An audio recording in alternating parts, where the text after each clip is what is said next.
రాష్ట్రంలోని అన్ని దేవాలయాలకు కొత్త పాలక వర్గాలు నియమించేందుకు కసరత్తు చేస్తున్నామని రాష్ట్ర దేవాదాయ శాఖ మంత్రి ఆనం రామనారాయణ రెడ్డి అన్నారు. గత వైసీపీ నాయకులు దేవాలయాల కమిటీ పదవులకు రాజీనామాలు చేయడం లేదని అన్నారు.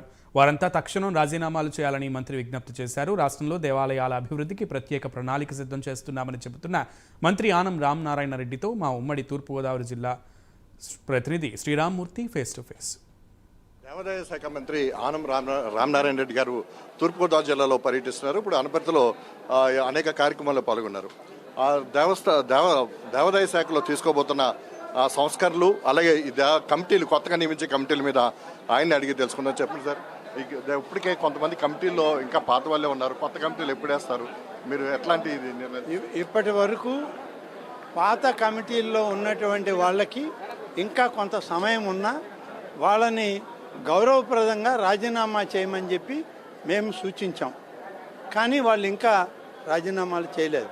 కానీ అనేక ఆలయాల్లో, వేల సంఖ్యలో ఆలయాల్లో రాజీనామాలు చేసినటువంటి వైసీపీ వాళ్ళు కార్యకర్తలు కానీ నాయకులు కానీ ఉన్నారు. ఇంకా కొద్దిమంది ఈ పదవులను పట్టుకొని ఊగిలాడుతున్నారు. బహుశా వాళ్ళు కూడా ఈ అందరూ చేశారనే విషయం తెలిసాక వాళ్ళు కూడా చేస్తారని ఆశిస్తున్నాం. ఎందుకంటే ఏ పార్టీ వారైనా ఆధ్యాత్మికపరమైన ఆలయాల్లో సభ్యులుగా మా పాలక మండలిలో ఉన్నారు కాబట్టి గౌరవప్రదంగానే వాళ్ళకి చెప్పి నచ్చచెప్పి వాళ్ళు రాజీనామాలు చేసి ఆ తర్వాత ఖాళీ అయిన స్థానాలని భర్తీ చేయాలనేదే మా ప్రభుత్వం యొక్క ఉద్దేశం. ఇప్పట్లో ఈ భర్తీకి నిర్ణయం తీసుకోబోతున్నారు. త్వరలోనే చేయడానికి అన్ని మేము సిద్ధం చేస్తున్నాం. బహుశా మరొక మాసంలో అన్ని నిర్ణయాలు కూడా తీసుకొని ఎన్డీఏ కూటమి సభ్యులు కూడా అందరిలో వచ్చేటట్లు ఆ కూటమి ఈ ఆలయాల్లో కూడా ఉండే విధంగా మేము నిర్ణయం తీసుకొని ఆ విధంగానే పాలక మండలిని ఏర్పాటు చేస్తాం. కొత్తగా ఆలయాల అభివృద్ధికి ఎలాంటి నిర్ణయాలు ఉన్నాయి?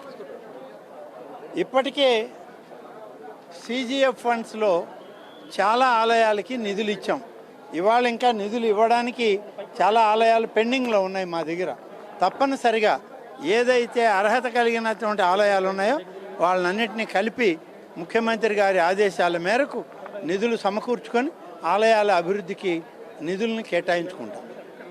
ఇది ఆనం రామనారాయణ రెడ్డి గారు చెప్తున్నది. ఆలయాల అభివృద్ధికి కూడా ప్రత్యేక ప్రణాళిక తీసుకోబోతున్నాం.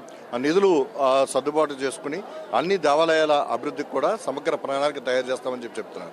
ఏదైతే గత ప్రభుత్వంలోని దేవాదాయ కమిటీలు ఉన్నాయో ఆ కమిటీలందరూ కూడా స్వచ్ఛందంగా రాజీనామాలు చేయాలి. చాలామంది ఇంకా రాజీనామాలు చేయకుండా గత వైసీపీ నాయకులు కొనసాగుతున్నారు. అది గౌరవప్రదమైన కమిటీలు, ఆధ్యాత్మిక కేంద్రాల్లో దేవాలయాలకి కమిటీలు ఉన్నవారందరూ కూడా స్వచ్ఛందంగా రాజీనామాలు చేయాలని చెప్పేసి ఆయన విజ్ఞప్తి చేశారు. అయితే త్వరలోనే ఈ దేవస్థానాలకు మొత్తం రాష్ట్రంలో ఉన్న కమిటీ అన్ని దేవస్థానాలకు కూడా కమిటీలు నియామకం చేస్తాం. ఇందులో కూటమి ప్రభుత్వానికి అంటే తెలుగుదేశం, జనసేన, బీజేపీ ఈ ముగ్గురికి కూడా 3 పార్టీలు ఉండే విధంగా కూడా ఈ కమిటీల నియామకం జరుగుతుందని కూడా మంత్రి ఆనం రామనారాయణ రెడ్డి గారు చెప్పారు.